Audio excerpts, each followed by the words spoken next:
So I'm going to talk about probably the culmination of about 35 years of attempts to find something better than floating point arithmetic, starting in the 80s, I think is when I started working on this. Right now I'm expatriated to the University of Singapore, and they've provided a very good home for me to work on this kind of research, and I appreciate that. So why worry about floating point? I came up with a simple example because I found out that everybody trusts matrix multiplication. They use it for examples all the time. Well, suppose just one row and one column happened to be this A and that B. So you were taking their scalar product in order to find out the result. And these are fairly ordinary numbers. These are integers. They're not that big. 32 million, 1, negative 1, 80 million, 40 million. No, perfectly ordinary, reasonable numbers. If you do this in single precision, you'll get A dot B equals 0, which would tell you, hey, these vectors are orthogonal. Might be an important property to know. Check it by doing double precision, and you again get A dot B equals 0. And you know what's coming. Let's suppose you do it with a binary sum collapse, where you don't do it from left to right, but you do it these two, and then add them, which often helps the behavior a little bit. You get 1. And those two numbers are about as far apart as you can get in terms of meaning and accuracy.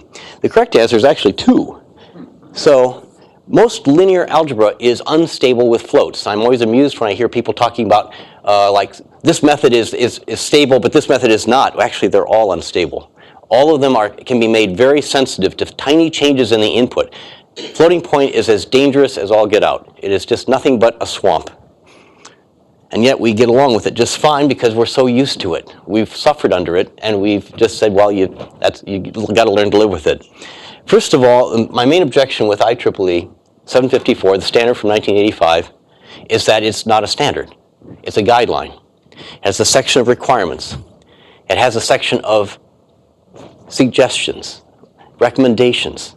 Well, people take those or don't take those. As soon as that happens, you're going to get different binary output from every different computer system. Actually, the way that the standard is set up, you can get 2 different answers from the same computer running the same operating system, just doing it a few seconds apart. There isn't even consistency from one run to another because it's affected by cache. Whether you took something out of the 8087 stack and put it in the cache temporarily and then put it back, suddenly you got an overflow in one case, but you got a nice reasonable number in the other. That lack of guarantee is just crippling. If you're trying to debug a system and you're getting different answers on different systems, the whole idea of a standard is that you get the same answer on every system. The people who conceived of Java, I remember James Gosling was just horrified when he discovered that using IEEE 754 was no guarantee of identical results across all platforms in Java. When you make mistakes in rounding errors, of course, it's completely quiet. They put in something called the inexact flag, which every processor designer has to make sure is maintained. So if you get an inexact or rounded result, the flag goes on inside the processor. Have you ever seen a language that lets you see that flag? In fact, the only way you're going to see that flag is probably by getting into the assembler and being very, very good with a debugger and being able to reset the processor flag, do an operation, then check the processor flag again. It's never been made mainstream. And of course, it breaks the algebra laws like associative arithmetic. A plus grouped B plus C is not the same as grouping A plus B and then adding C. And that means that compilers are not free to rearrange numbers without changing the answer. But they do anyway, of course. So the distributive law also does not hold. There was even once a machine that didn't have the commutative law satisfied. A times B was not equal to B times A. That was the Cray 1. Incredible. That was a real headache. They finally fixed it by always sorting it so that A was less than B. So you got the same wrong answer every time, and people weren't happy. Anyway, it overflows to infinity. If you get too big of a number, bigger than you can represent, what does floating point do? It says, well, let's just use infinity instead. How stupid can you be? Which is closer to a big number, infinity or 10 to the 38th or whatever your number is? I found out why this happens from that man right there, Dick Seitz. He explained it to me when he was visiting in Singapore. The rule is round to nearest even. Well, infinity is an even number and 0 is an even number in terms of, rounded to that one. Well, think about what you're doing because that makes the answer infinitely far away on a logarithmic scale. There's no way to express most of the real number line if you think about it. All you can do is pick little rational numbers and say everything's going to be close to one of these. But most of the real number line is not n times 2 to the minus whatever. So the key idea I came up with a few years ago was to put a bit on the end of the number, right at the end of the fraction, that says, is it exact or not? You see, we've always had a way of expressing infinite precision infinite decimal real numbers with a finite set of symbols. We've been doing it for a long time. If you want to say pi equals 3.14, that's wrong. But if you just simply write pi equals 3.14 ... after it, you mean there's more decimals after that.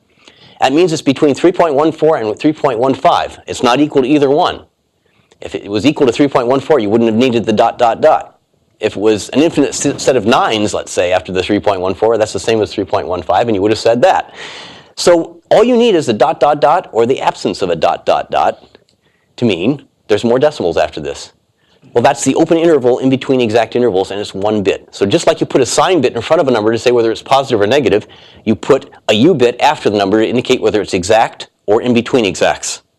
And that's a very powerful idea that lets you get some of the trappings of interval arithmetic and valid methods without having to have a pair of numbers in order to represent everything. Let's go back to IEEE 754, because I'm not done haranguing about it. The exponents are usually too large. And if you've built floating point hardware, you know that it's easier to build an exponent than it is to build for the fraction. I think this was really one of the big reasons. So these exponent sizes were decided by committee back in the 80s. People saying, I want a 16-bit exponent, I want an 11-bit exponent. And it was largely on what was easiest to design, not what people were actually using. We've done some studies at Lawrence Livermore that indicate that almost never do real application codes go much outside of 10 to the 13th to 10 to the minus 13th. And yet we've got hundreds of orders of magnitude supported by the IEEE standard. So the accuracy is fairly flat. Of course, I'll show you the pictures of the wobbling accuracy of floating point. It's fairly flat across a vast range, and then it falls off a cliff. And there's probably a better way to manage accuracy. There's a lot of wasted bit patterns. You've got both 0 and -0. That means if you want to check if x equals to y, you can't just look at the bits. You have to say, well, if it's 0, then check the first bit. You can imagine that, complicating just to check to see if two things are equal. And there's like 5 quintillion different ways to represent nan in double precision, not a number. I don't think we need those. There's a lot of other things we could do with those bit patterns. Subnormal numbers are a headache. Well, the Berkeley people have come up with a fairly clever way of adding a bit to the architecture so that you don't have to suffer quite so much with subnormal numbers. Mostly, it just adds a whole lot of transistors and space to your chip. And you know, the benefits are limited for most people. Divides are always hard. They're much harder than for multiplication. And decimal floats, while they're part of the standard, there is no 32-bit decimal float. It goes 64 and 128, I think, are the only sizes for decimal. So here's a quick introduction to the Unum format that I introduced in 2015. I call it type 1 because there's some variations, and the second variation is so different. It preserves the idea of an uncertainty bit. But what I was trying to do is doing the most gradual thing imaginable. I'd take the IEEE standard and add 3 metafields to it. So you got the sign, exponent, and fraction for IEEE. And this happens to be a half precision float, which is 5 bits of exponent and 10 bits of fraction. And that was pioneered by NVIDIA and I think Lucasfilms. They wanted something that they could store some of their video information. And it had just barely enough dynamic range and enough precision that it wouldn't lose all the goodies out of the movies. But now it's being supported in hardware. NVIDIA started supporting native 16-bit half precision floats.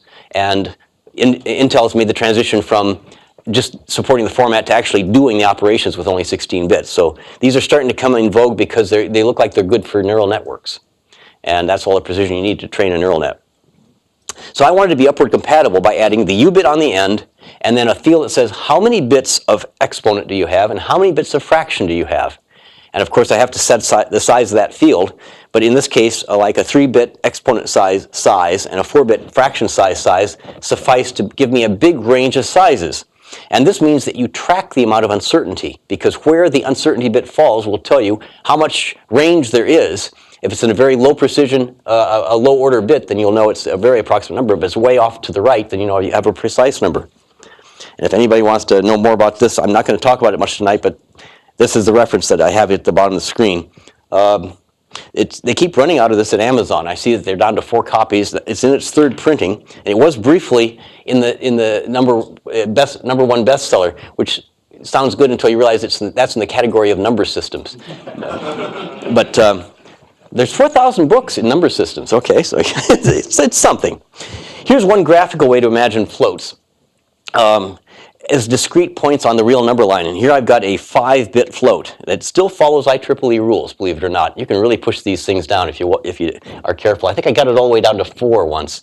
But there's the sign bit, which is all 0 for the positive numbers, and 1, the red 1 for the negative numbers. And the hollow dots you can see up there are the subnormal numbers, denormalized numbers. They actually fall below the smallest exponential type number. But anything which has 2 1s for the exponent, in other words, the exponent's completely full, the first one is infinity, and everything else is NAND cases. So this is what you can represent with a 5-bit float. And you can see it goes like 0, 1/4, 1/2, 3/4, 1, 1 3/4, to finally gets up to 3 1/2. The next number represents infinity, and then after that it's not a number, not a number, not a number. Kind of wasteful. So what happens if you use my system with the U-bit is you can represent the exact values or the range between exact values, and that includes at the very last step between 4 and infinity. So this is exactly 0, between 0 and 1/2, exactly 1/2, and so on. So that system allows you to cover the entire extended real number line with very low precision. But if you ask, what is the square root of 2 on this, I'd say, well, that's between 1 and 1 1/2. It's that open interval. And you can calculate with that, and you can say mathematically correct things without making true misstatements about the value of a number. The risk of all of these types of systems is that the intervals that you're bounding things with tend to grow. And that's why interval arithmetic and any kind of bounded arithmetic is tricky to use and has not caught on. It was invented in the late 50s by a Stanford man, I think. It was Ray Moore. And has been pioneered by several Stanford people ever since then. But it's always been kind of a cult following for interval arithmetic because it's tricky to use. And one of the reasons I did this is to try to make it easier to use. So type 2 unims, something I had a flash about a year ago, which is instead of using the real number line from negative infinity to infinity, use the projective reals which meet at the top at plus or minus infinity. So imagine projecting a light at the top and it will cast a shadow on the real number line. Okay, so plus at the very top it go either plus infinity or minus infinity. So you can define these points within certain parameters, but 1 always goes over on the east, and -1 always goes directly on the west.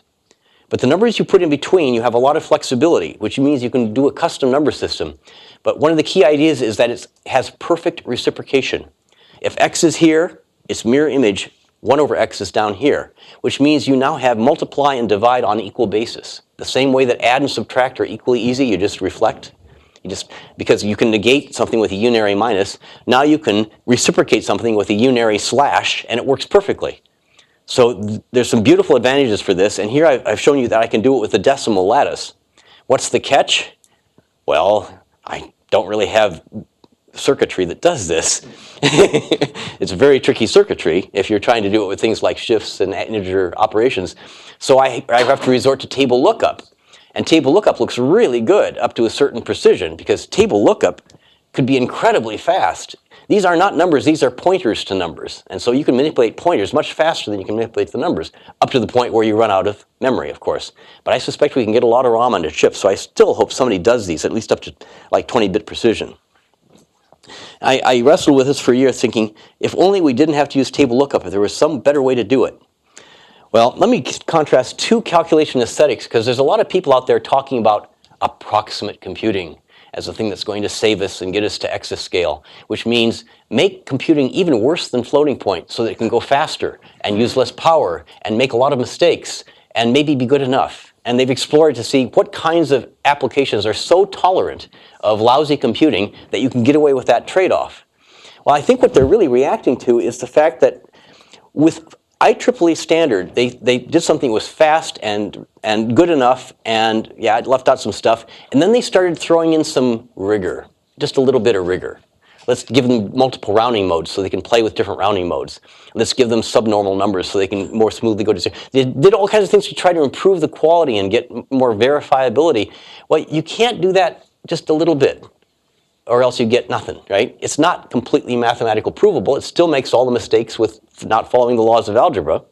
Then there's the people who want absolute rigor, the people who do interval arithmetic, or they use unum arithmetic, the way I like to see it used. Sets of real numbers can be actually represented very precisely, and you can manipulate them as well as you would do like with Mathematica or Maple, but actually still be doing arithmetic. But that's a whole different aesthetic. And as I say, there's a lot fewer people that are interested in that kind of absolute perfection, unless you're designing a nuclear power plant or trying to figure out how to land the space shuttle. Maybe people don't particularly need that kind of a special care. They just want something that's fast enough most of the time and it works, especially if you're playing video games. Let's face it, you don't really care if you lose a pixel here and there when you're playing a video game. But the thing is, if you mix those two aesthetics, which is what we do right now with IEEE floats, you get neither. It's not as fast as it could be because it's got all this garbage in it to try to help you out. And it's not rigorous because, well, it isn't. You got to go all the way to one or all the way to the other. So instead of doing approximate computing, I think we should do floating points aesthetic, but do it right for the first time. So I call these things posits. And a posit, I looked it up, is a statement that is made on the assumption that it will prove to be true in philosophy. And that's a more polite word than guess, as I was calling these things guesses, and William Kahn got angry at me for doing that. So I'm calling them posits now. It's a little softer word. But let's face it, it's not a provable number. You say, I think this is the right number, and I'm going to work with it. It's just like you would introduce something philosophically. So here's some metrics for number systems. I've seen a lot of papers saying, here's a great number system. It uses all logarithms. Or here's one that uses all rational numbers. Isn't that cool? But I never see them say, what are your metrics for comparing one number system against another? And there's a lot of things we could use. So most of this talk is going to be about what the metrics are for comparing two number systems. Well, there's accuracy. I've got a kind of a funny looking formula there. You might think accuracy is, well, like relative difference. So how far apart are they divided by their size or something like that. But on a logarithmic scale, if you think about that, it's actually the log of one minus the log of the other, which is the log of the ratio. And how many decimals it is, well, you got to take another log. So if you work it out, negative log base 10 of the log of the base 10 of the ratio of two numbers is the number of decimals of accuracy of two closely spaced numbers. So as I tile the system with numbers, that's what's going to be my accuracy plot. Dynamic range is easy. It's the ratio of the biggest number to the smallest positive real number. And if you take the log base 10, you get how many decades there are in your system. And you'd like it to be symmetric, about 1, but it isn't always that way. What percentage of operations are exact? How often do you, let's say, add two numbers and you land exactly on another number in your system instead of having to round? It'd be nice if that happened a lot, because maybe you could do perfect computations for a fairly large fraction of the time. But when they aren't exact, how much did you lose? How many decimals did you have to round it by in order to get to the answer that you could represent? And we can compile all of those, and then we can do like histograms or scatter plots or whatever, and compare two different number systems. Think about the entropy per bit. If you had, I'm imagining a bunch of LEDs that are all the bits of a 64-bit number, and they're flashing like crazy as they represent every single floating point number in a computer as it goes by. I'll bet you those exponent bits aren't moving very much. There's a whole bunch of them that are just sitting still all the time, because you almost never use 10 to the 300th power, let's face it. And so the high order bits of those are mostly wasted. So they didn't think about trying to maximize the meaning of every bit when they designed these things. And finally, I think the real proof of the pudding is to come up with some benchmarks, like evaluate this formula, solve a system of equations, do an FFT, do the inverse FFT, see how close it came to coming back to the same thing, do basic math library kernels, and find out how accurate this system is versus another system. And the main cheat you have to watch out for is people can turn up their accuracy by turning down their dynamic range, right? You take more bits from the fraction, from the exponent and give it to the fraction. Well, let's see if we can do better than we do with floats without having to do that. So here is a diagram of a posit arithmetic format.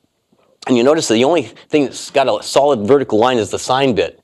The others, the division will vary. The regime bits is the run of bits that you have at the beginning. Like if you have 1, 1, 1, 1, 0, that would be 4 represented by 4 ones and then terminated by a 0. If it was 0, 0, 0, 1, that would be -3. It's a lot like extra, extra large, extra, extra, extra large. I just bought it, just before I got here, I went to Orchard Supply Hardware and got some steel wool, and I was buying 000 steel wool. There was 00 steel wool, and there was quadruple 0 steel. Okay, the number of zeros, it keeps getting finer and finer. It's like women's sizes, same thing.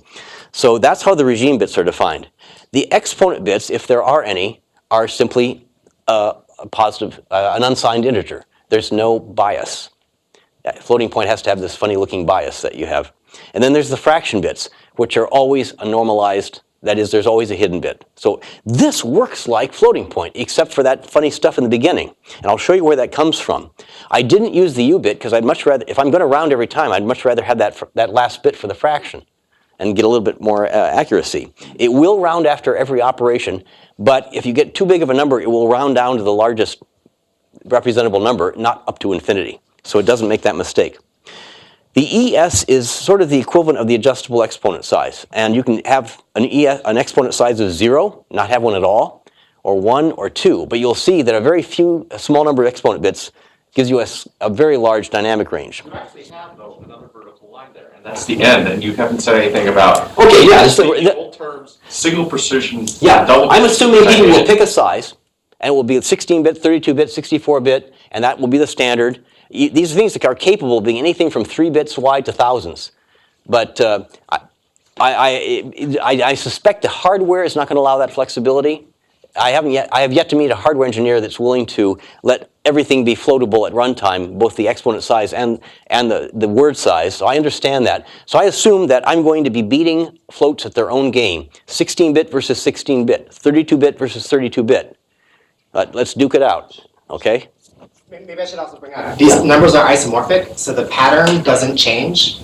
So if you, except for the ES, so if you fix the ES, if you do a 16-bit number and a 64-bit number, the beginning parts look the same. So you take a 16-bit number and extend it with zeros, it'll be the same value in 64 bits. That's the amazing thing, is that adding bits to the right actually increases both the accuracy and it also increases the dynamic range, which is kind of mind-blowing. How can that possibly be? You think like fractions, it works that way, but it doesn't work with dynamic range.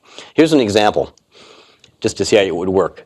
Here's a sign bit is 0, so that's a positive number, same as floats. Regime bits 0, 0, 1. In this case, the UC, which is 2 to the 2 to the third, or 256, is, there's 3 regime bits terminated by a 1, so that's 256 to the minus third power. Then you multiply that by the exponent bits, which represents the number 5, 1, 0, 1. So it just scales it by 5. And now you finally got the scale factor. So it's a floating point number in the sense that it's a power of 2 times an integer. But the integer in this case is 221 over 256 with the hidden bit. And I think that if you can build a float out of conventional circuitry, then it should be very simple to build this as well. And it's going to be simpler because I'm going to strip out a whole lot of the exceptions that you have to wrestle with IEEE. And they don't overflow and they don't underflow, so you certainly don't need those flags. And there is no NaN representation. It's not a number, right? Why are you assigning a number to something that's not a number? It's fundamentally illogical. If you are computing something and you get a nonsense operation like 0 divided by 0, the right thing to do is stop and report it, or interrupt and let the interrupt handler say, I don't mind, substitute this and go on. Whatever it is, you don't keep wasting energy and time by computing something at this point where you've got garbage. You report it back to the user and let them do something about it. So if you take out the NaN, wow, does that simplify a lot of stuff. So this should be simpler, smaller, and faster circuits than IEEE 754. Let's go back to that projective real number line, because I want to show what Isaac was just mentioning about how you just add bits and you can increase something. I'll pick a U seed of 4, which means the exponent size is 1. So 2 to the 2 to the 1 is 4. And you'll see why these work out so elegantly. Now, that looks a lot like type 2 units in that I've got perfect reciprocation. And you will always get perfect reciprocation for powers of 2. Also, 0 is exactly 1 over plus or minus infinity and backwards. So those work out just great. You just take the 2's complement of everything but the first bit in order to take the reciprocal. If you have something on the left-hand side and you say, well, that's a negative 2's complement number, so flip it over. Notice that what you're representing will be negative, but flip it over, and then I'll be talking about the pattern of bits from that you get on the positive right-hand side. So if you're inserting a number between, let's say, the 4 and the infinity, you factor another factor of 4. So now it's up by 16, 4 times bigger. Down at the bottom, if you're between 1/4 and 0, it's 1/16.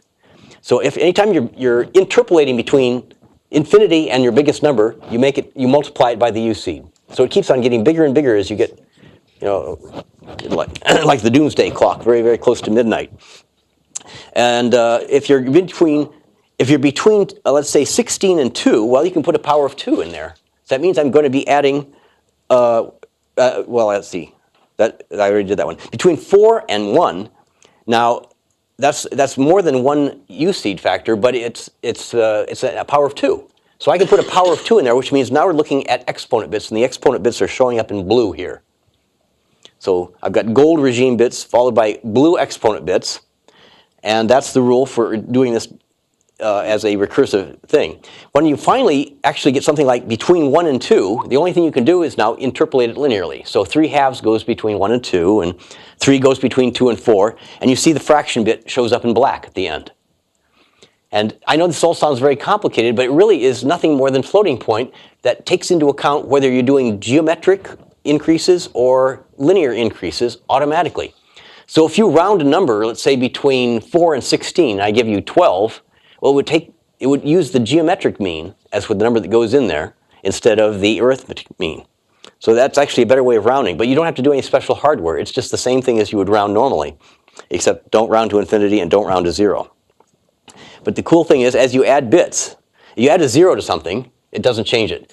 If you add a 1, so it's in between 2, then you get this extra accuracy, and you get more dynamic range at the north and the south. It gets bigger and smaller, and on the right and the left, it gets more accuracy. There's something fundamentally logical about this. It just looks right to me, as opposed to being cobbled together. So here's a metrics-based study, and I'm going to pick a number. I have to wrestle between doing a realistically large number and doing one where I can do every single possible case and study it. If I have an 8-bit float or an 8-bit posit, then the addition table is going to have 65,536 entries, because I've got 256 by 256 possibilities. And I can study the errors of every one of those, and I can show them to you on the screen. So that's where I picked, let's say, a quarter precision IEEE float. Not that there really is such a thing in the official standard as a quarter precision float. Maybe there should be. But sign bit, 4 exponent bits, and 3 fraction bits seems to be kind of true to the aesthetic. And it's got a dynamic range of 5 orders of magnitude. And 2 ways to represent 0, unfortunately, and 14 ways to say not a number. Here's what the float accuracy looks like if you plot it. It has tapered accuracy in that off on the left, you see it tapers down to 0. Now over on the right, it had gradual underflow, in other words, but it doesn't have gradual overflow. That's where all the nans are. They missed a trick when the committee met. They didn't realize that all this stuff about tapering towards 0 has a perfect analog on the other side that they could have used. They could have had tapered accuracy on the other side as well. So remember these numbers. Average is 1.4 decimals of accuracy, and maximum is 1.55. And I'll show you what posits look like. There's posits. Maximum is 1.86 decimals, same 8 bits. But there are 7 orders of magnitude expressible. It's much wider. It doesn't seem like this is possible, but yes, you can be both wider and higher at the same time. Let me put both graphs on top of each other. And you see there's a couple places where the floats actually exceed. They stick out a little bit. By the way, we're distributing all these slides. Those people who are taking pictures of the slides, I think we can get you a copy if you want. Probably much better resolution than your camera. But Dennis asks you to put your slides. Give them to him, and he'll. He already has them. I mailed them to him yesterday. Right. Then they'll be on the website. Great. So you can see that over on the right, I can express numbers that the floats can't. And for the very small numbers, possibly floats do a little bit better. But most of your calculations are in the vicinity of the unity ratios. So that's where most calculations occur. And I noticed that computational scientists everywhere scale their problems. They don't always work with, let's say, Avogadro's number or Planck's constant, so everything is 10 to the minus 34th. They scale things through so things are back in the range of understandable numbers. So I think we're ready for round 1. Round 1, unary operations. We're going to take reciprocals, square root of x, x squared, log base 2 of x, and 2 to the x. All one input, one output. And how well do we do? Well, here's reciprocation. The floats make a bunch of errors. There's 256 possibilities, and I found out whatever the error is and sorted it from smallest to largest. I did the same thing for the posits. You notice that the posit curve in magenta is always underneath the float curve. It's always better. And in the right-hand side, it's much better because the errors that are made by floats are infinitely large. Floats get 13% exact, and posits get almost 19% exact results. So already, it goes a little farther before the magenta leaves the x-axis at all. And of course, there's no overflow, and there's no nan. I mean, even 1 over 0 turns into plus or minus infinity, and that's a perfectly closed operation. So there are no exceptions to reciprocation. So that's already looking a lot better behaved than floats. What about the square root? Only slightly more exact, 7.8% exact versus 7.03. But the real story is that curve of what is the error. When you do make an error, how bad is it? And you can see that the cumulative error going from left to right is much lower for the posits than it is for the floats. I think it gets really spectacular for x squared. Look at that. It's not only 15% exact versus 13% exact, but when floats get it wrong, they really get it wrong. Whereas this dynamic precision, where it's tapering, will try to accommodate very large and very small numbers, and will do a much better job of doing something right with those numbers and not getting it just totally giving up. And once again, they've got, look at that, 12.5% underflow and 25% overflow. That's a lot of cases to be throwing away when you're just squaring a number. This is one of the reasons that people have libraries for even doing like complex arithmetic. If you take a times b minus b times c just to do complex arithmetic, people are paranoid that they're going to get overflow or underflow when they take a times d. And that costs a lot of time in a math library trying to fix that. Here's the closure under the log. And once again, posits are more frequently exact. Log base 2, of course, is not maybe the most common thing you'd ask for, but you can derive natural log and log base 10 simply by multiplying that by a constant. So all the math libraries for all the different kinds of logarithms usually start by computing the log base 2, and then they scale it. Why is, you're always saying that the exact is more for posits than for floats, but the inexact is always greater also. Why is that? You say the inexact is greater? Mostly it's taking it away from the nans and the exceptions.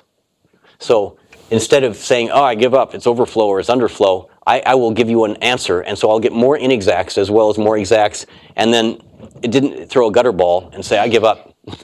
That's what happens with floats, is they give up on too many of the numbers, and they don't give an answer at all. Where do the nans come from? Let's see, in the log, it's all the negative numbers. And why isn't it 50%? Okay, so you get certainly if you try to take the log of plus or minus infinity, that's going to be a nan. And in my case, log of 0 is not representable because I don't have minus infinity all by itself. So I call that a nan. I stop. I can do the interval right next to 0, but I can't do exactly 0. It would be a lie to say it's plus or minus infinity. I get big mistakes if I then exponentiated it. So I think that's the simplest explanation. Here's 2 to the x, which is, making numbers very big, very fast. It's kind of funny that it still doesn't give up and round up to infinity, even though it's a huge number. If I take the biggest number to the power of the biggest number, that's awfully big. But it still says, no, round it down. Well, it's better than rounding to infinity, but I just lost 1,233 decimals of precision. But that's better than infinity. So that works out pretty well. Okay, ready for round 2. Now here's the fun part, because now we're finally going to do arithmetic, plus, minus, times, divide. Of course, we don't need minus, that's perfect. But times and divide are definitely a little bit different, so I'll do those separately. I'm going to show you kind of an eye-popping diagram, because what I do is what I call a closure plot. I'm going to color code what happens so you can see the entire set of 64K values at once. So just brace yourself, because black means exact, magenta means an error, blue is underflow, red is overflow, and yellow means not a number, indeterminate. That's what addition looks like with floating point arithmetic. So you can see the little, the little bevel down there in the lower left and the upper right where it overflows. You can't underflow with addition. You can underflow with a lot of things, but not addition. So that doesn't happen. So there's no blue here, but it's kind of a pretty pattern. The stripe from upper left to bottom right is really subtractions, because you can't see it because it's so small, but the smallest real is on the bottom left, 0, max real. And negative max real, 0 to positive max real. So you're taking differences along that diagonal, and you're taking sums along this diagonal. And it's more likely you're going to wind up with a small number that you can represent if you take a subtraction. But you see 70% are inexact, 18.5% are exact. You ready for the posit diagram? I'll go back and forth between them so you can compare them, but try to remember this diagram. I'll show you what it looks like for posits. Okay. Well, just about all the nans went away. So did all the overflows and all the underflows. There wasn't any underflow, but you see what I'm saying? Here's what it was, and there's what it is with posits. There is a nan. You'll never find it. It's right here. That little yellow dot. That's where you add plus or minus infinity to itself. That's the only thing that causes an interrupt and says, I can't go any further. I don't know what that is. So 25% of the cases are exact. Now, if you have ever tried to design a dynamic number system that has a lot of orders of magnitude, addition is the hard part. Multiplication is easy to get closure, right? Because you're scaling over an exponential series, and it's just natural to make that work. But trying to get the adds closed is really the trick. And I think I've got something that's considerably better than with floats here. If I sort all 64K losses from left to right and graph them, you can see posits win uniformly everywhere. And they don't go to infinity, of course. The maximum addition loss of accuracy you get is 0.3 decimals. That's the worst thing that can happen to you. That's where you add the maximum real to itself. You get twice the maximum real, and you round it back down. So you're off by a factor of 2, which is 0.3 decimal. All right, let's try multiplication. And multiplication plots, no matter how many bits of precision you use, all have these big corners cut off, because that's where they overflow. And they also have a diamond in the middle where it underflows. It's not a perfect diamond because gradual underflow. So that's a little bit rounded in. You can accommodate some of those numbers. But this is where floats finally beat me. For the first time, they got 22.2% exact numbers. I only got 18%. But look at the cost. Look at all those overflows and underflows. It's knocking out almost 1/4 of the cases. You're going to get garbage. Whereas posits just don't give up. They return an answer, and it's a meaningful answer with a lot of decimals. So I'm willing to pay a slight price in the number of exacts for getting that kind of closure in general.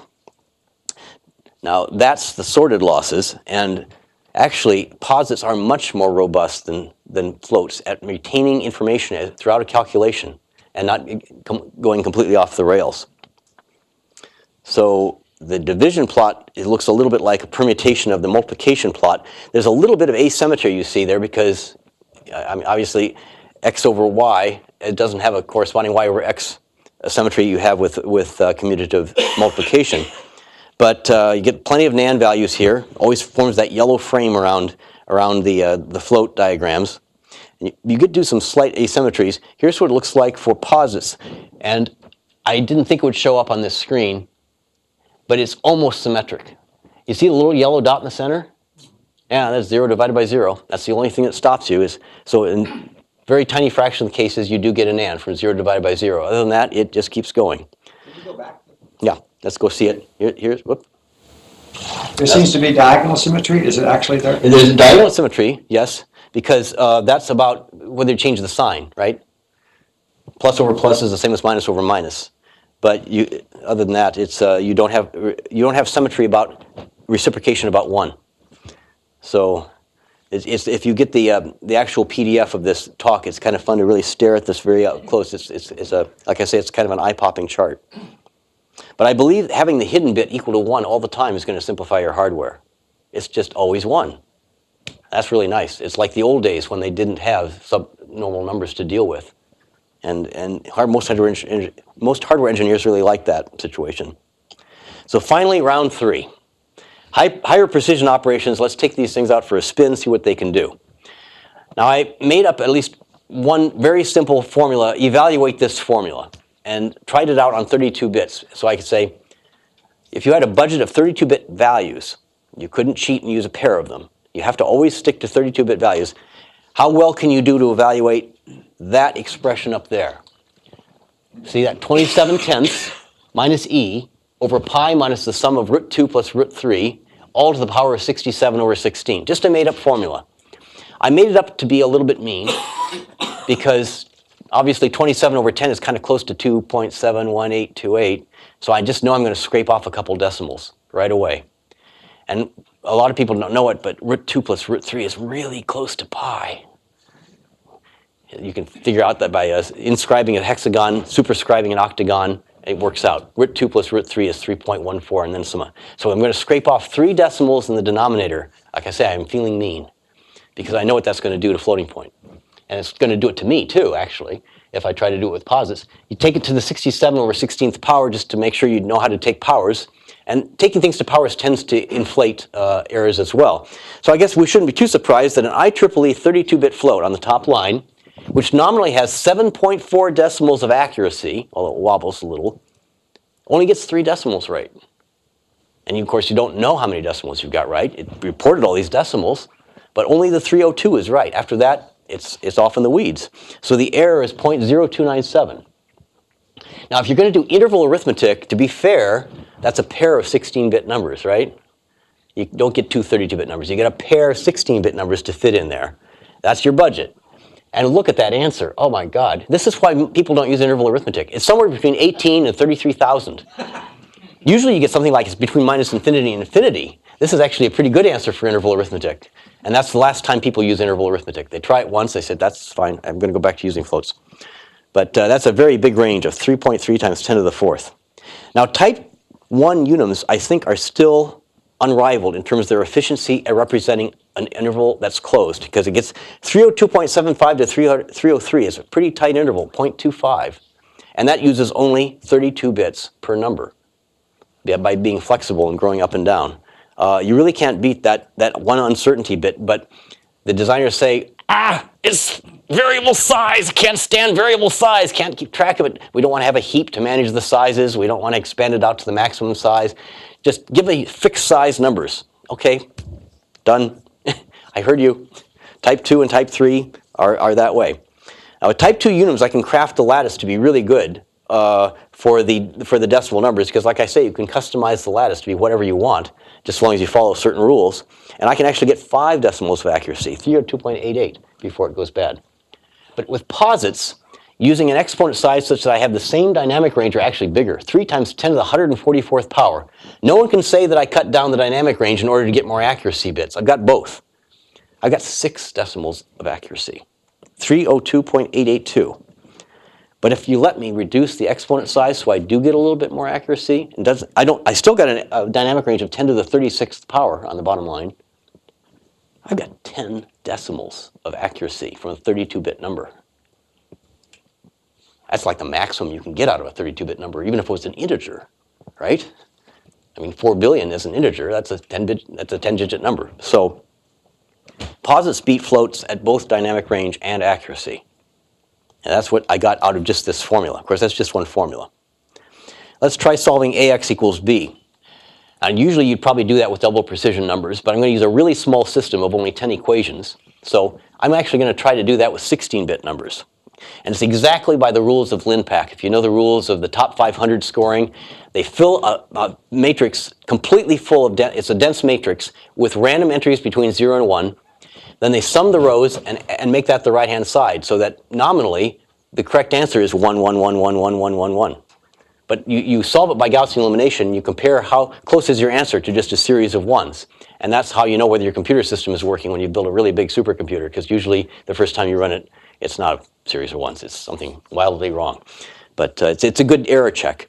But it's also become, of course, the thing that scores all the world's supercomputers, even though it doesn't really relate to any real applications anymore. It's not often you want a million by million system, all completely populated, not sparse. But I use the classic LAPACK method, which is LU factorization with partial pivoting. So I'm always picking the biggest element of every column to use as the pivot element. And you can see with IEEE 16-bit floats, dynamic range of 10 to the 12th, the root mean square error was 0.011. And I got 1.96 decimals of accuracy. I tried it with posits.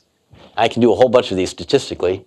I just picked an example. The root mean square error is 0.0026, so it's 4 times better. And I got 2.58 decimals of accuracy. I call this beating floats at their own game. Floats are supposed to be good at some things like solving ax equals b. You do not want to try solving ax equals b with intervals. They blow up. And everybody does. They say, oh, I've got this interval arithmetic. Let's try using Gaussian elimination. Bad idea. It explodes. Now here is a totally unfair example that I picked out. I'm going to admit that it's unfair, but I did get it from somewhere else. It's from What Every Computer Scientist Should Know About Floating Point Arithmetic, which is a real classic by David Goldberg in Computing Surveys from 1991. Still worth reading. Very good explanation in a few pages of what you should know about floating point arithmetic. It's just like buckling concrete. You know, you're going to pop up the concrete by just very slight thermal expansion. And so these sides are only, the big side is 7, and these sides are 7 halves, 3.5, plus 2 to the minus 111th power. So I should be able to do this with quad precision floats, because quad precision floats have 113 bits of significance if you include the hidden bit. So I'll do it with 128-bit IEEE floats, and then I'll do it with 128-bit posits, just to show you that I can scale up to any size just like floats can. The answer that's correct to 36 decimals, at least as figured by Mathematica with extended precision, is as shown here. I don't expect you to remember that, but it's pretty easy to remember the 3.14 part, because by coincidence I landed on a pi-like number, times 10 to the minus 16th. So here's what you get with IEEE quad precision floats. 1 decimal correct. It's off by about 15%. And of course, as I say, there's no indication that it's off because you don't have any kind of U-bit to tell you, by the way, you really screwed up here and you don't know anything about the number past this first decimal. That's it's an awful lot of labor to produce just one decimal of accuracy. With 128-bit posits, in binary, it got exactly the same answer as you get from rounding the other one to 36 bits, 36 digits. So it landed on it, and if you wanted to do that with IEEE floats, you'd have to jump to octuple precision. I can shave down the size of a posit by any number of bits, and I found that when I got to 119 bits, I was still getting the right answer for this. 118, it starts to get shaky. But that's kind of the contest. It's 256 bits of float, 119 bits of posit. So you can see if you can save all that bandwidth, save all that memory, you're going to save energy and power, and the memory wall is going to be not so bad. You're going to make better use of those bits. So remember this from the beginning. The scalar product, A dot B, you always get this right in posits if you can represent those numbers. And to represent the numbers, 32 million and so on, all you need is 25-bit posits. The reason that 25 bits suffices is because fused operations are part of the posit definition. Fused multiply add is part of the definition. Fused dot product. In fused dot product, you do all the multiplies and place them where they would be, scaled appropriately. So you're doing like a great big sliding floating point accumulation. It may be 400 bits wide, 800 bits wide. But the amazing thing is, it's faster than if you round after every operation. 3 to 6 times faster. All it costs you is a few bits inside the CPU to accumulate as the accumulator. There is no reason in the world not to have a fused dot product. There was when it was patented, which the patent expired 2 years ago. Ulrich Kulisch over in Germany patented this thing and tried to get money for it. I think that prevented people from using the exact dot product, although IBM bought a license. But now that it's expired, it's high time to put it back into number systems, because now you can do matrix multiply with complete confidence and know you're within 1 unit in the last place after you do the rounding, because you only do 1 round at the very end. So if you have much less rounding, and it's 3 to 6 times faster, I've got the reference there. Jan Cullen and Jack Koenig at UC Berkeley have got the circuitry working for this. Then there's just not much of any reason not to use it. 800 bits on a chip is nothing these days, right? So in summary, posits beat floats at their own game, which is guessing their way through a calculation as best they can and minimizing the rounding error. It's better accuracy, it's better dynamic range, and it's better closure. I believe we are completely obsoleting floating point. I can't see a single reason to make a new chip that uses floating point when you could do this instead. Show me a place where floats don't do a worse job, are harder to design, take up more space on the chip. I mean, they have absolutely no advantages. As long as there's been a trade-off, the float people have been able to defend, well, yeah, you're better at this, but I'm better at this, so let's just keep things the same. If you're uniformly better with a different method, and it does the same type of problems, And all you have to do is drop in the value, and it works exactly like a float did. You don't have to know anything about interval arithmetic or any of the other mathematics. All the same algorithms work, they just work better. Then I think it is time to replace IEEE floats with posits. So I wonder who's going to be the first person to produce a chip with posit arithmetic. I have a very strong suspicion it's somebody in this room. In fact, they're in the back row. They're already working on it. Rex Computing is here. And they've got their first silicon back, and they're testing it, but they're planning for a second batch of silicon that at least will offer the alternative of unum arithmetic. So you can imagine a mode where it says, well, let's just do IEEE floats, or in this mode, use the posit type style. So I think that's going to give us the ability to pack more floating point units onto a chip. The GPU people are going to love that, right? Because they are taking up a significant amount of silicon just with their floating point multipliers and adders. So if I make their FPUs smaller and they can suddenly pack a bunch more into that real estate, they're going to really be interested. It could be like a 30%, maybe a 50% gain in the number of GPUs you can get. And I presume that the power consumption is going to go down as well because they're not having to do all this testing for NANDs and so on. Now at the end, my able assistant, Dr. Yonemoto, is going to try to do a live demonstration of these things using Julia. He's implemented them in Julia, which is a very fast but high-level language. He's even got an audio thing where we did an FFT, both with floats and with posits. So I hope he can get this to work. All right, so let's give this a shot. So a couple things about this particular implementation. It's not backed by IEEE floating points. Everything is done as binary operations on 64-bit unsigned integers. So there are a couple places where I cheat and tell it that it's a signed integer, for example, to check signs, but the hardware doesn't really treat it any differently. Okay, so I don't know how many of you guys are familiar with the Julia programming language. If you ever do any sort of mathematical modeling and numerical modeling, it's a really great language for it. It lets you, and in particular, what's important about this is about Julia for this project is that it lets you redefine all of your, you create your own numerical types. They're first-class citizens, and you can basically plug them in anywhere you want. You can overload all of the operations in such a way that if there's a built-in algorithm to do something, you can usually, like for example, matrix multiplication was a big one. You can usually go directly and just immediately have matrix multiplication once you've implemented plus, minus, and multiplied.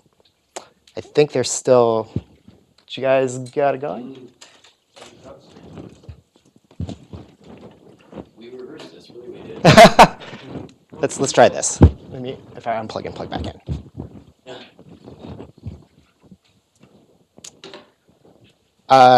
Desk HDMI 2, I think it was. Oh, VJ2, sorry, VJ2. Yeah. We're getting VJ2 to work. Oh no. We saw it, I think. Yeah. Oh, there we go. That's good. Good sign. Thanks to the cycles. Okay, and then we'll just move. People don't ever want to see the displays.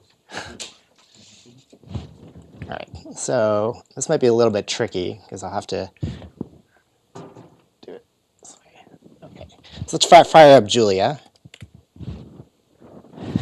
So I'm going to import the sigmoid number package, which is so all of this is open source on GitHub.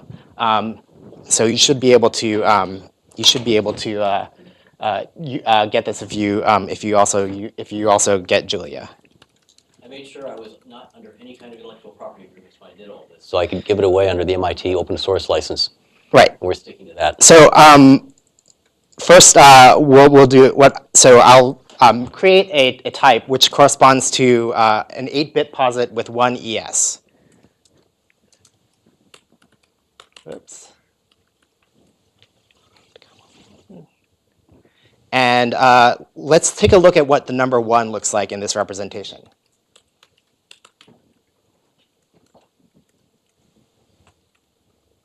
So you can see that the sign is 0, but this may be a little bit confusing because so it's legit 8 bits. It's secretly backed by a 64-bit integer in the system, but it will only tell you that there's 8 there. But if you want kind of a better description of what's going on, you can call it with a spacer, and what that'll do is it'll show you the sign bit the unary regime bits, the ES, the exponent bits, and then the last 4 digits are the fraction. If you want to see something like 256, maybe that's too big, 16. For 8 bits. So let's do 16. You can see that the size of the regime has gone up. It's still a unary. It's a unary number that corresponds to 2 to the 3rd, or 2 to the 2 to the 2nd. Excuse me. 0 is a flag? The 0. The first 0 is a sign. The second 0. Yeah. The second 0 That's is E size. A flag. It ends. No. So okay. So let's do 32. That will turn that into a 1. You always have to flip the bit, so it's R, not R. So in this case, remember, we're in the E size environment 1. So that means that for each of these unaries, the exponent goes up by 2. So in order to get to that exponent of 2 that's in between, say 2 and 8, or actually, sorry, 1 and 4, or 4 and 8, you need to have another bit that turns on those exponents. Okay, so let's do some slightly more substantial. You like a chair? No, it's fine. Yeah. P1 of 3. So just to prove to you that this system can actually do some arithmetic, that works. We can also do an add, and we can also do a divide. Now, 8 bits is not very much resolution, so this will report as 0.59375, which is the closest representable value to 0.6, which is what you would expect. Let's do a slightly bigger system. Oh, thank you. And then we can do, let's do the same thing as before, except do this in P2. And you can see it gets much closer. At the moment, I don't permit that. I want you to, this is kind of supposed to be like a hardware type emulation, and that's really discouraged. Certainly languages could promote for you just like they do. Yeah. Single precision to double. All right, so if you want to take a look at what this looks like, let me add spacers. You can see that this is the representation of this number all broken up, and you can see that there's a long fraction bit with repeating decimals. It's currently rounding to nearest even, which is why the last one is a 0 instead of a 1, and it breaks the pattern of the repeating decimal. Okay, just for reference, we also have in this library we can also do this. Do you have controlled rounding? Controlled rounding. No, there's only one rounding mode. I have actually implemented more than one rounding mode because they're useful for the valids. You need them for valids, but if you're going to do posits, there's only one rounding mode. You don't have to have 4 or 5 or 6 rounding modes. Before you go on, Yeah. now the 32-bit number that ended in a 0, what would the value of that number be if it ended in a 1? I'm sorry? It would be bad. It would be bigger by 2 to the. The last 0 yeah. there, Okay. Let's do that. One? Oh no, it just rounded that value. Yes, but what if you got a Can number you that had a 1 calculate there? Try converting 0.6000. In other words, is it always 0? No. Oops. All right. Up.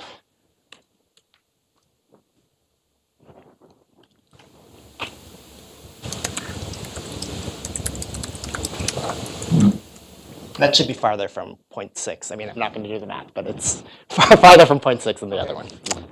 Okay. Excellent. Okay, so let's do something maybe real. You didn't convince me you made that last 0 a 1. I'm sorry? On the very top of the screen. It's 8 versus 9. You were asking to make it 1 larger, you made it 1 smaller. Yeah. No, but I wanted to know if that very last 0 at the top of the screen. I wanted it to be B, not A. It'll be slightly larger than 0.6. It'll be a little farther than 0.6. It's farther away. It'll be another. Because the one with the 0 is 0.600000149. So that'll make it farther away. Do you still want to see it? Yeah, but when does it become 1?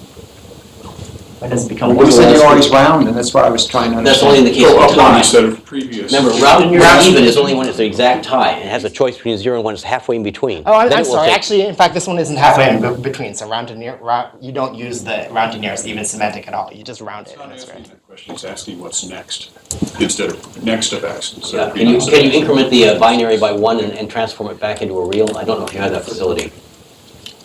Yeah, that's what I just said. Okay, there you go. Okay. Okay. All right.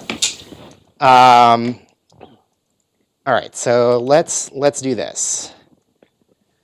So I'm going to go into 32, 2, and I'm going to create a random array of numbers that are either 1, 0, or -1. If I can find my cursor. And make 65,536 of these numbers. Okay. And I'm now going to convert those into posits, 32, 2 posits. If you look at this, you find P array, P dot F array. And you can see that those are all posits that are either 1, 0, or -1. Let's do a fast Fourier transform on this array. There's a lot of signal processing people that use 1, 0, or -1 for their signal. The seismic people do it. The radio astronomy people do it. But then they want to do it to 64 bits of precision. So this is the fast Fourier transform of that random junk. I didn't actually program any complex numbers for Julia, for these number systems. I got them for free with Julia. And what I'm going to do next is I'm going to do this formula, and I'll go over this formula real briefly.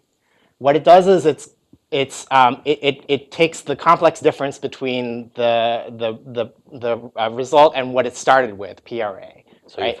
And the inverse Fourier transform of the Fourier transform array, and then it takes the complex distance of that difference, and then it sums it together. So you can see this is basically a net sum difference between it. And remember that number, it's 0.0022. Let's do the same thing with 32-bit floating points.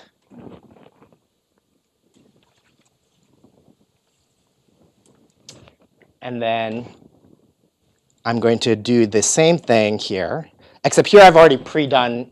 I've done the Fourier transform and then done the inverse Fourier transform. And you can see that this is not as good. 0.01 instead of 0.022. 5 times bigger area. So one question is, does this have any real world implications? So I will go ahead and load a library from Julia. And what I'm going to do is the details of this aren't important, but I'm going to record some sound from the computer. Anyone want to give me a word to say real quick before I let this go? Okay, I'll do it in honor of Rex Computing since they're here. Rex Computing. Rex Computing. All right. Was that transformed forward and back that we just heard? No, that's just what I recorded to prove that I've done it. Get a little clipping there. So now I'm going to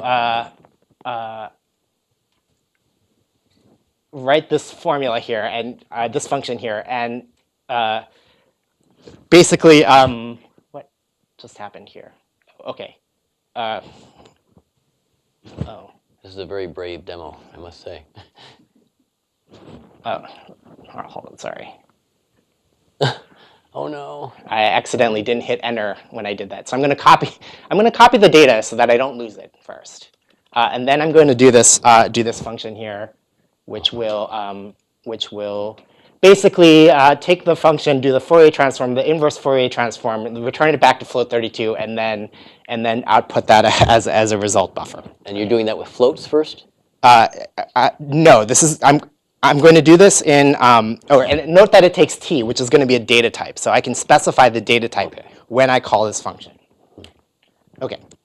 So first I'm going to do it with 8-bit posits. 8-bit, yeah.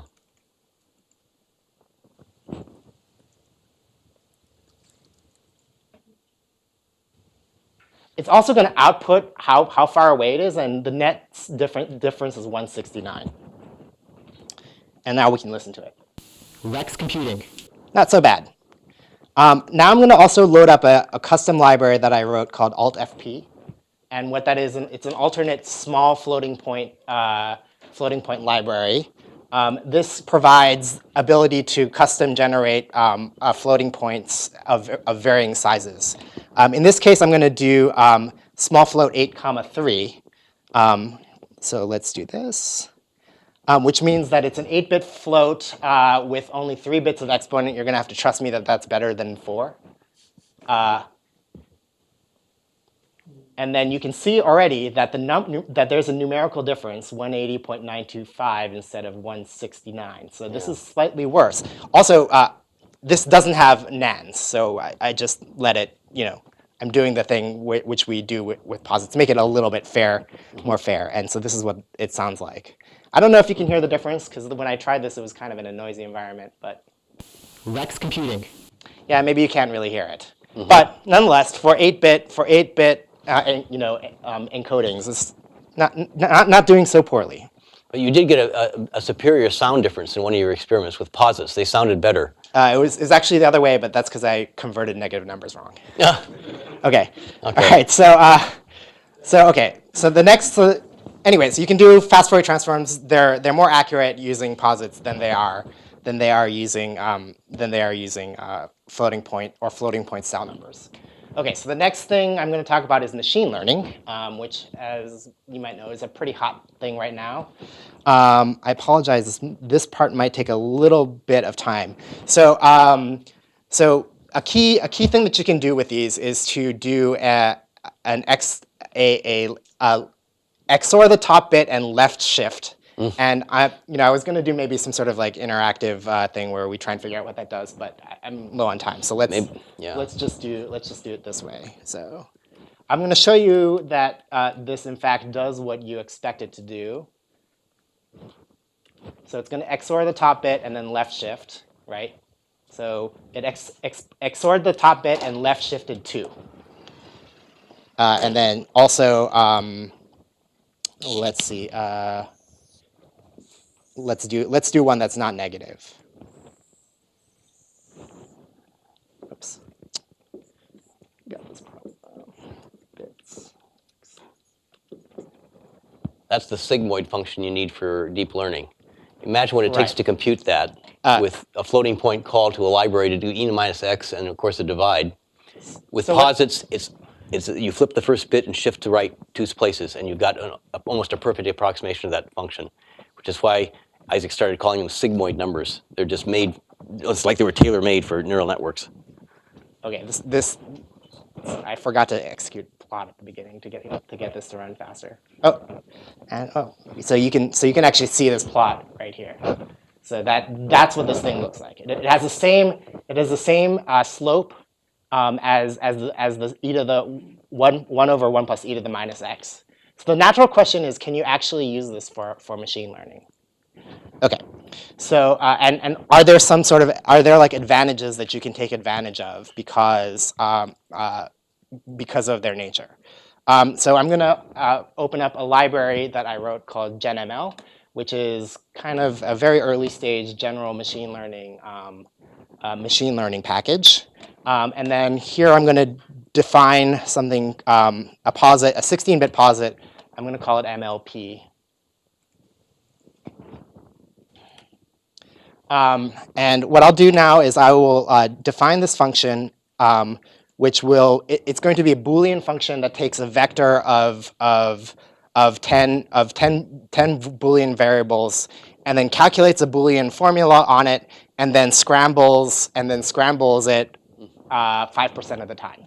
So this is kind of like, a really cheesy version of some sort of noisy data that you might use for machine learning. So in this case, so the $ is XOR.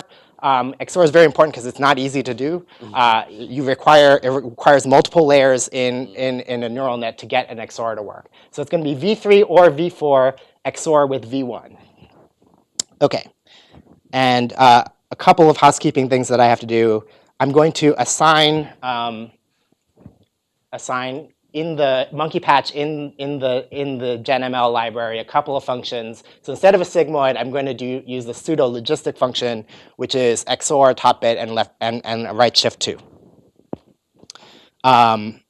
Okay, and then a couple more things I'm going to do is I'm going to. We had a hard stop at 5:45, but Sorry. Just the cameras go off. We have an internal session afterwards. You can tell us the juicy part. we have the room forever. Okay. Great. So here I'm generating a 500 data set array of random bools, and then solving them through the noisy function to get a set of training results, and then setting up a training results array, and then solving the function f for those values, and then populating the training results.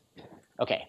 The next thing I'm going to do is I'm going to create a multi-layer perceptron that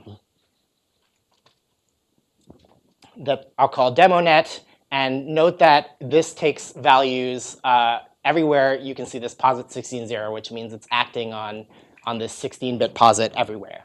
So all the data in here is 16-bit posits. All right, so then I have this function to train with the result that I'm going to copy in. I'm just showing it to you so that you know I'm being honest and not doing anything sketchy. But this is what it looks like. It basically does 30 rounds of batch training with the entire data set as the batch, and then at the end it tests and outputs the percentage it got correct, based off of testing 50 random values. Okay, so let's do this. Let's see what happens. What happens when we train this guy? Okay, excellent. So it got 98% correct. I will generate a random Boolean array. And what was the formula? The formula was V1 XOR V3 or V4.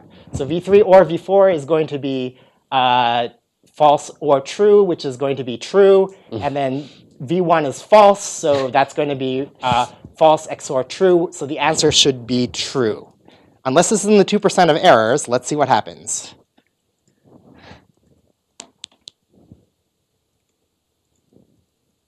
Oops. Right, we need to convert that from not being a posit into being a Boolean. This is almost like, which nut is so true. bean under. So it evaluated correctly. Good. Oh, I can breathe a little bit easier. Like I say, this is a brave demo. So I'm going to do this again, except instead of doing 16 bits, let's do it with 8 bits. And what do you think will happen? Yeah, we won't get 98%, but you might get pretty good. Okay, so now this is the same thing except with 8-bit posits. All right. So if I actually go ahead and train this, it's going to get me no better than random. Yeah. Okay, so that's a problem. That's too small. Okay, so how can we fix this problem? Well, maybe we can do it by increasing the bit size. So something catastrophic happens between 16 bits and 8 bits that makes this not work anymore. All right. Unfortunately, I have to exit Julia and bring it back up because otherwise it will not know that I'm handle what I'm about to do well. So I'm going to do all the same things. I'm going to redefine all the things that I just defined. So basically, I've redefined f. I've imported all the libraries, assigned the sigmoid values, generated the input matrix and the training results, and then this time I've set it to 8.0 just like before. And then I've created the new demo net and populated with random variables. Oh, where did I mess up? Darn. Why don't you just tell us how many bits it takes?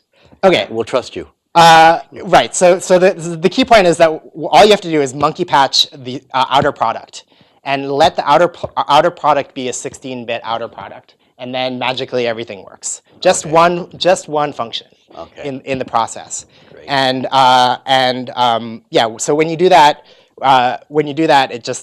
it's able to train correctly. Fantastic. So if you could use 8 bits instead of 16 bits, you could go twice as fast as even these special purpose hardware things that they're building to do. Oh, I see where training. the problem is.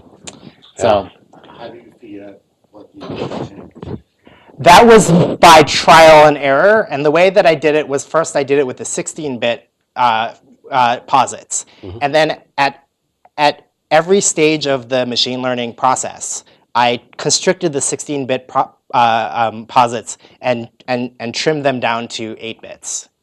And then I found the one place that was critical. And then I did the inverse experiment, which is to take 8-bit posits and then see if I just expanded to 16-bit posits in that one place. It's trivial, right? The representation is identical. So internally, Julia doesn't know it's treating everything as a 64-bit int under the hood, but it just doesn't truncate and round. Yeah. So the interesting thing is that this could be a way to make machine learning much more efficient. So actually, if I think could, one of the first places these things might show up is in GPUs, because as long as it's putting the right pixels on the screen, no one cares what the format is, to a large extent. I tried to get AMD interested in it, but that was before AMD finally had some cash on hand and they couldn't do anything. So maybe we can. So do actually, that now. I'm pretty sure this will work. So here's monkey patching the that one function. You can see I've added these widen directives here, which will widen the values at this one place where it's doing the matrix multiplication. Okay. And then, so it gives me warnings because I'm monkey patching a function. And then if we train this, now remember, everything's still 8 bits, 90%. Not bad. Yeah, maybe acceptable. All right, I think that concludes our talk. Sorry to go over here. Thank you, Isaac. So now we can do questions and discussion, and you can tell me why this will never work, which is, yes. Dennis says he's going to put your slides up within an hour. Great. I thought he distributed them ahead of time so people could follow along. No, it'll be on the website now. Okay, good. So, Yes. so I have several algorithms that require that I be able to control the rounding direction. Because if I don't, then the min could cross the max, and then they don't work. So that's a significant thing to me. Min could cross. Well, I think as soon as you start getting into things like that, that says you need valids, not floats. In other words, don't use posits, use valids. There's all this machinery for doing wonderful calculations and that's all developed, like I say. The other thing is I've successfully used the overflow and underflow sticky bits to run the fast algorithm, check the bit, and only if it had an overflow and underflow, rerun with the slow algorithm. I've done that.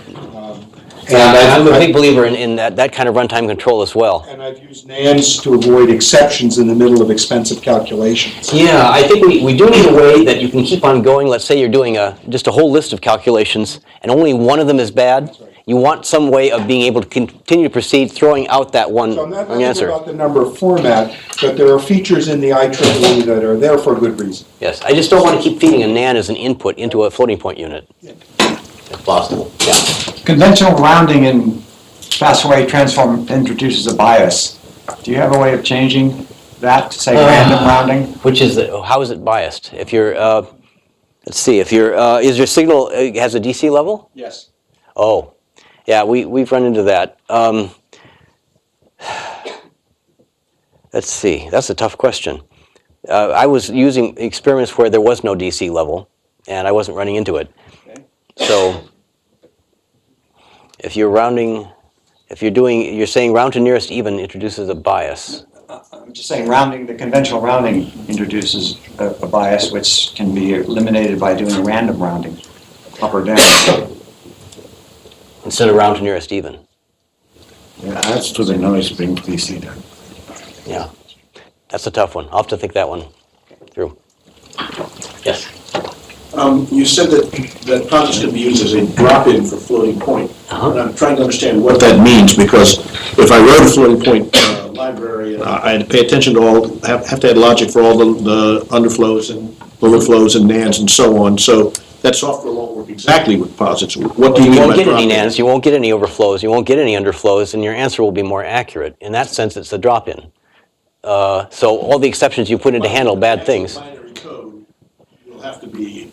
The only thing that could go wrong is if you say if number bigger than 2 to the whatever, and you've got some magic numbers where you want to let's say truncate to 0, then those would probably have to be changed if you've hardwired things into your function.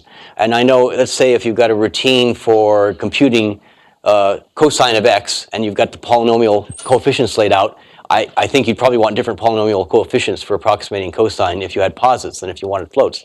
But in general, there's nothing to do with interval arithmetic, where you would have to do tiling methods or watch for expansion and things like that. That's what I'm saying, is the same algorithms would work. So, as I showed in my demo, when I did the fast Fourier transform with 32 bits floats versus 32 bit posits, that did not branch off into two different Yeah. But you probably had no logic in there for floating point anomalies anyway. The process was identical. The thing that the computer, I mean, obviously to actually do the adds, subtracts, and multiplies, there were different mechanics. There's no problem, right? Right, Yeah. but like the actual outer algorithm was identical. If you wanted to convert the NAG library over, it wouldn't be that hard to convert it to posits. It'd be, if anything, you'd take code out because you wouldn't need it anymore, and it would just get, yeah. The error you reported for the fast Fourier transform comparison sort of brushed over what could have been some serious spotty errors. Did you make any calculations to show the maximum error in the two different calculations? That's a very good point. I just finished the fast Fourier transform yesterday, so Right. not yet. Yeah, you do experiments first, and you follow the more Bleeding theoretical underpinnings and try to figure out, well, is this just luck, or is this always going to happen? And then you get some proofs as to what's the worst thing that can happen. We haven't done that yet. So when you talked about the IEEE floating point giving different answers on different machines. Yes. Was that using multiply, add, and double extended, or was that just the straight standard? One of the first places that happens is if one uses fuse, multiply, add, and the other one doesn't, for Yes. example. Yeah. But if one has an 80-bit accumulator, let's say because it's got 87, and the other one does not, then Okay. you've got problems Well, there. that's why the standard didn't include the 80-bit in the registers. And Yeah. multiply, add is actually not allowed by the standard. Unless you call it a multiply, add. Well, You see, the Just saying. thing that you do in posit arithmetic, the compiler in posit arithmetic should not be allowed to replace a multiply and an add by a multiply add without explicit permission by the user, and it's a different function. Just as fuse dot product is a different function. but the IEEE standard itself doesn't include it, and that's just an add-on. That's just it. There's a whole lot of things in the IEEE standard where they were not thinking about making bitwise compatibility, and you can add them on and fix that. Yes. My question was going to be the same thing. This may be a semantic issue, and so that doesn't apply. But it sounds like what you're saying, if you do things that are beyond the scope of the original IEEE standard and get results that the original IEEE standard wouldn't allow you to get, those results might not be the same. I mean, to the if you were not allowed to extend the standard to do things like the fuse, multiply, add, would it still give you potentially different results on different machines, or are those differences because the machines took liberties with the standard? Why is this? Okay, the reason the standard gives differences is because it has options as to what you must do and what you might want to do.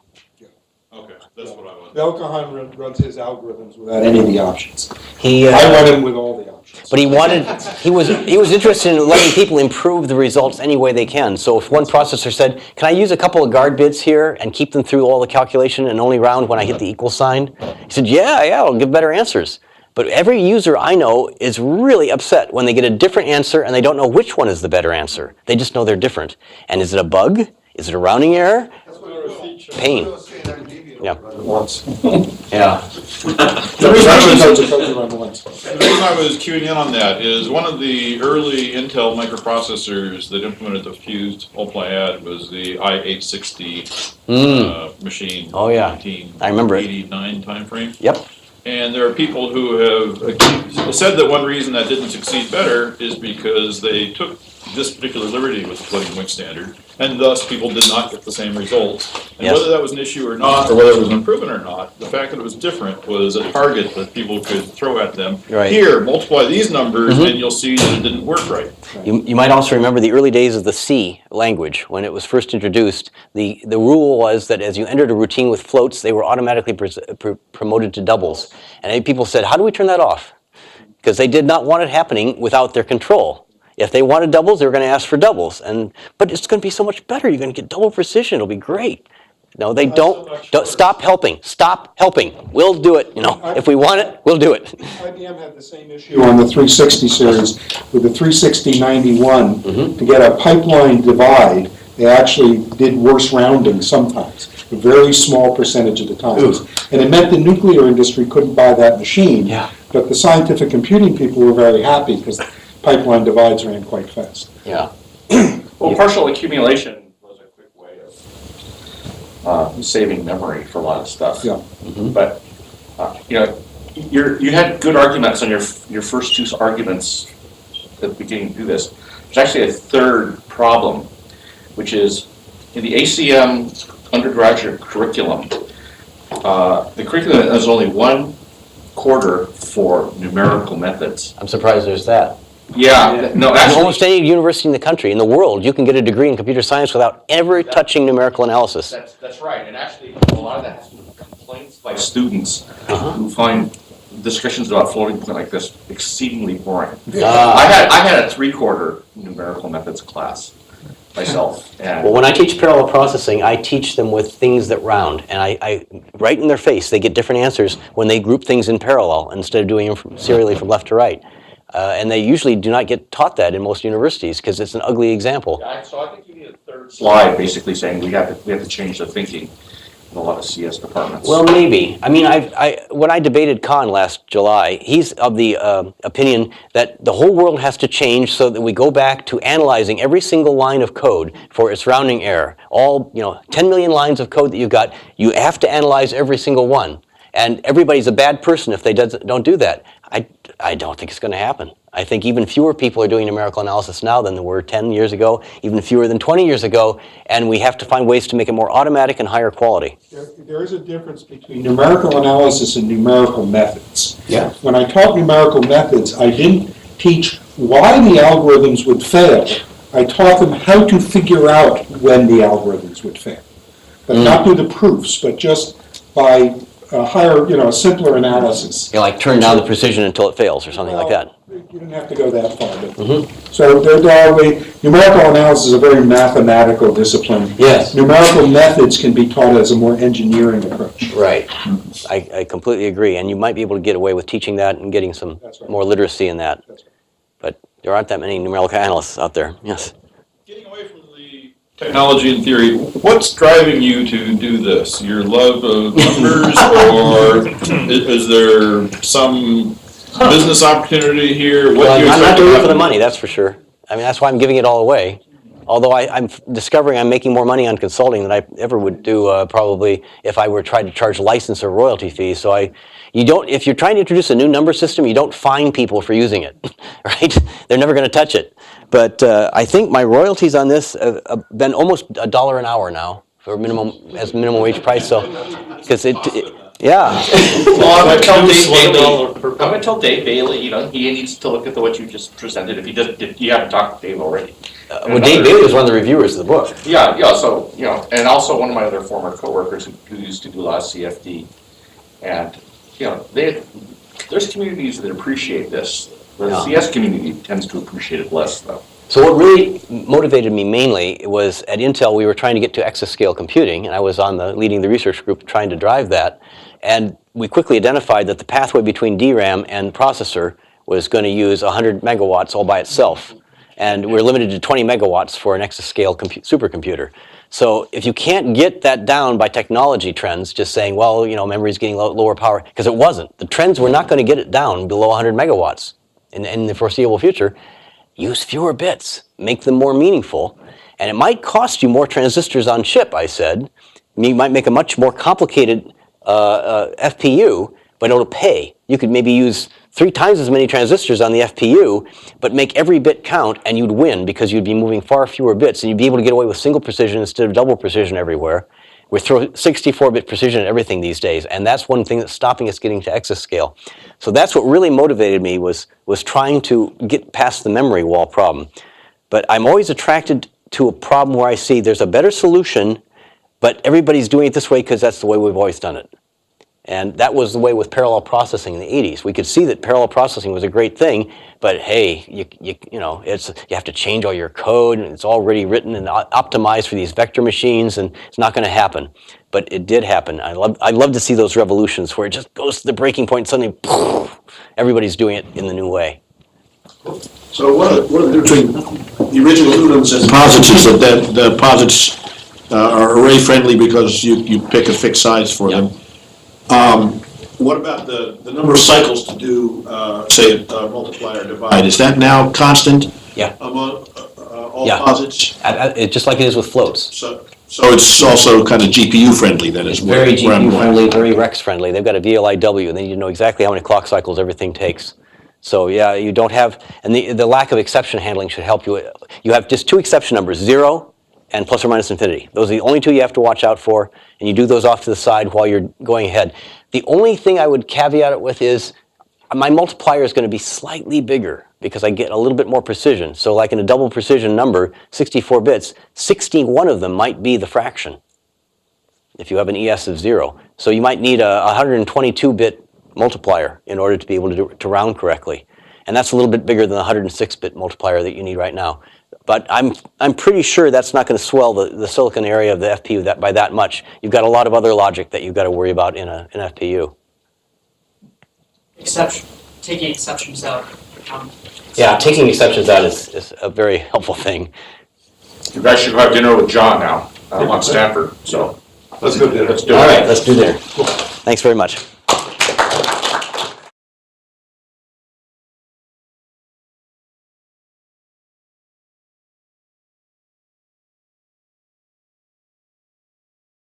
You can't just look at the bits. You have to say, well, if it's 0, then check the first bit. You can imagine that, complicating just to check to see if 2 things are equal. And there's like 5 quintillion different ways to represent NaN in double precision, not a number. I don't think we need those. There's a lot of other things we could do with those bit patterns. Subnormal numbers are a headache. Well, the Berkeley people have come up with a fairly clever way of adding a bit to the architecture so that you don't have to suffer quite so much with subnormal numbers. Mostly, it just adds a whole lot of transistors and space to your chip. And you know, the benefits are limited for most people. Divides are always hard. They're much harder than for multiplication. And decimal floats, while they're part of the standard, there is no 32-bit decimal float. It goes 64 and 128, I think, are the only sizes for decimal. So here's a quick introduction to the unum format that I introduced in 2015.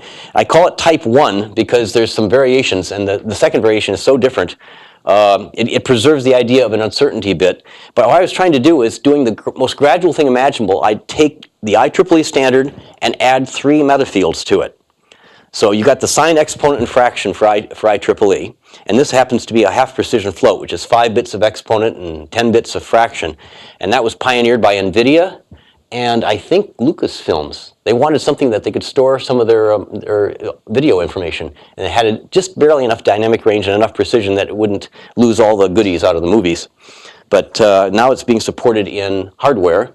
NVIDIA started supporting native 16-bit half precision floats.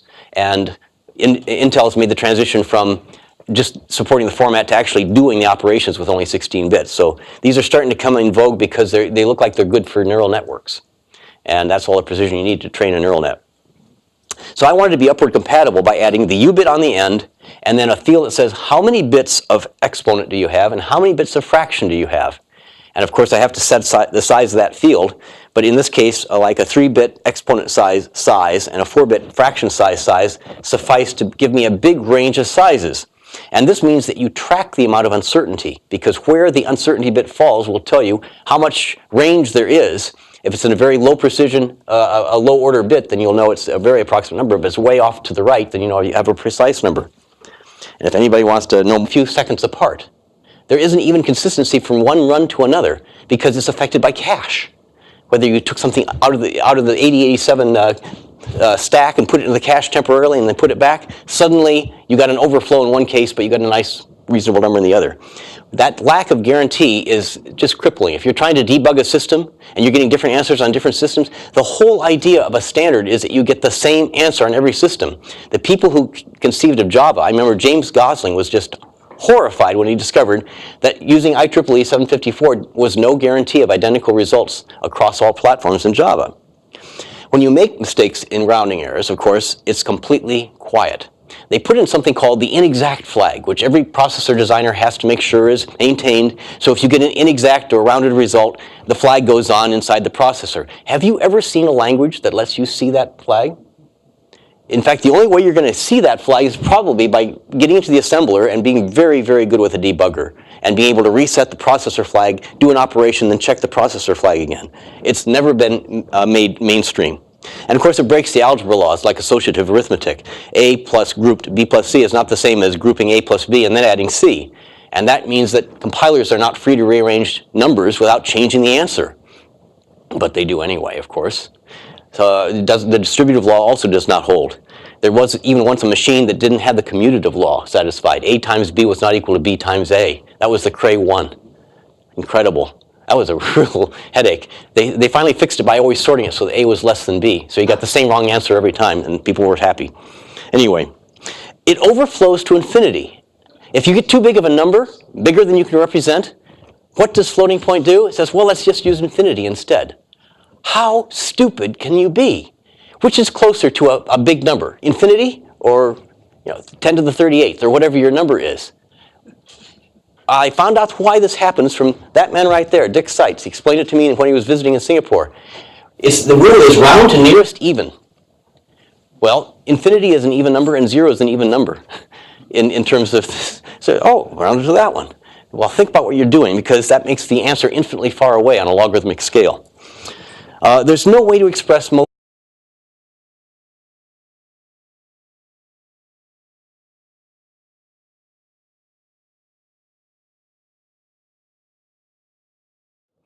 So I'm going to talk about probably the culmination of about 35 years of attempts to find something better than floating point arithmetic, starting in the 80s, I think is when I started working on this. Right now I'm expatriated to the University of Singapore, and they've provided a very good home for me to work on this kind of research, and I appreciate that. So why worry about floating point? I came up with a simple example because I found out that everybody trusts matrix multiplication. They use it for examples all the time. Well, suppose just one row and one column happened to be this A and that B. So you were taking their scalar product in order to find out the result. And these are fairly ordinary numbers. These are integers. They're not that big. 32 million, 1, negative 1, 80 million, 40 million. No, perfectly ordinary, reasonable numbers. If you do this in single precision, you'll get A dot B equals 0, which would tell you, hey, these vectors are orthogonal. Might be an important property to know. Check it by doing double precision, and you again get A dot B equals 0. And you know what's coming. Let's suppose you do it with a binary sum collapse, where you don't do it from left to right, but you do it these two, and then add them, which often helps the behavior a little bit. You get 1. And those two numbers are about as far apart as you can get in terms of meaning and accuracy. The correct answer is actually 2. So most linear algebra is unstable with floats. I'm always amused when I hear people talking about like this method is stable, but this method is not. Actually, they're all unstable. All of them can be made very sensitive to tiny changes in the input. Floating point is as dangerous as all get out. It is just nothing but a swamp. And yet we get along with it just fine because we're so used to it. We've suffered under it, and we've just said, well, you got to learn to live with it. First of all, my main objection with IEEE 754, the standard from 1985, is that it's not a standard. It's a guideline. It has a section of requirements. It has a section of suggestions, recommendations. Well, people take those or don't take those. As soon as that happens, you're going to get different binary output from every different computer system. Actually, the way that the standard is set up, you can get 2 different answers from the same computer running the same operating system, just doing it. More about this, I'm not going to talk about it much tonight, but this is the reference that I have at the bottom of the screen. They keep running out of this at Amazon. I see that they're down to 4 copies. It's in its 3rd printing. And it was briefly in the number 1 bestseller, which sounds good until you realize that's in the category of number systems. But There's 4,000 books in number systems. Okay, so it's something.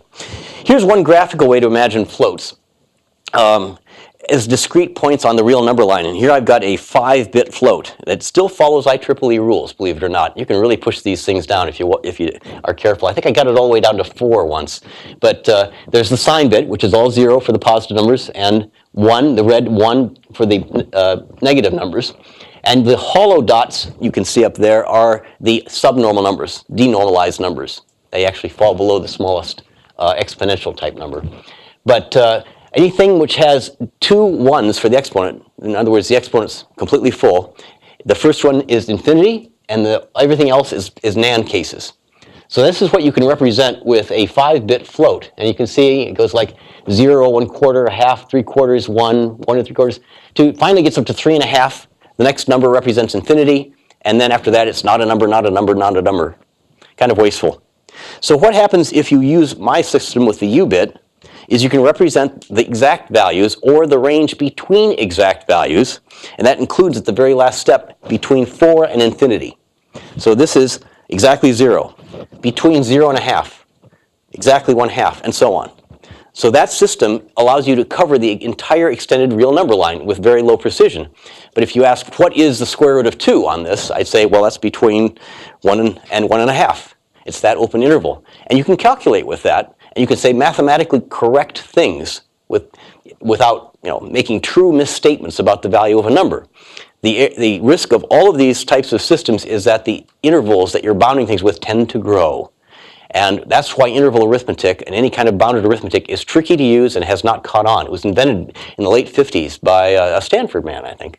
It was Ray Moore. And has been pioneered by several Stanford people ever since. Most of the real number line, if you think about it, all you can do is pick little rational numbers and say everything's going to be close to one of these. But most of the real number line is not n times 2 to the minus whatever. So the key idea I came up with a few years ago was to put a bit on the end of the number, right at the end of the fraction, that says, is it exact or not? You see, we've always had a way of expressing infinite precision, infinite decimal real numbers with a finite set of symbols. We've been doing it for a long time. If you want to say pi equals 3.14, that's wrong. But if you just simply write pi equals 3.14 ... after it, you mean there's more decimals after that. That means it's between 3.14 and 3.15. It's not equal to either one. If it was equal to 3.14, you wouldn't have needed the ... If it was an infinite set of 9s, let's say, after the 3.14, that's the same as 3.15, and you would have said that. So all you need is the ... or the absence of a ... to mean there's more decimals after this. Well, that's the open interval in between exact intervals, and it's 1 bit. So just like you put a sign bit in front of a number to say whether it's positive or negative, you put a U bit after the number to indicate whether it's exact or in between exacts. And that's a very powerful idea that lets you get some of the trappings of interval arithmetic and valid methods without having to have a pair of numbers in order to represent everything. Let's go back to IEEE 754, because I'm not done haranguing about it. The exponents are usually too large. And if you've built floating point hardware, you know that it's easier to build an exponent than it is to build for the fraction. And I think this was really one of the big reasons. So these exponent sizes were decided by committee back in the 80s. People saying, I want a 16-bit exponent, I want an 11-bit exponent. And it was largely on what was easiest to design, not what people were actually using. We've done some studies at Lawrence Livermore that indicate that almost never do real application codes go much outside of 10 to the 13th to 10 to the minus 13th. And yet we've got hundreds of orders of magnitude supported by the IEEE standard. So the accuracy is fairly flat. Of course, I'll show you the pictures of the wobbling accuracy of floating point. It's fairly flat across a vast range, and then it falls off a cliff. And there's probably a better way to manage accuracy. There's a lot of wasted bit patterns. You've got both 0 and -0. That means if you want to check if x equals to y,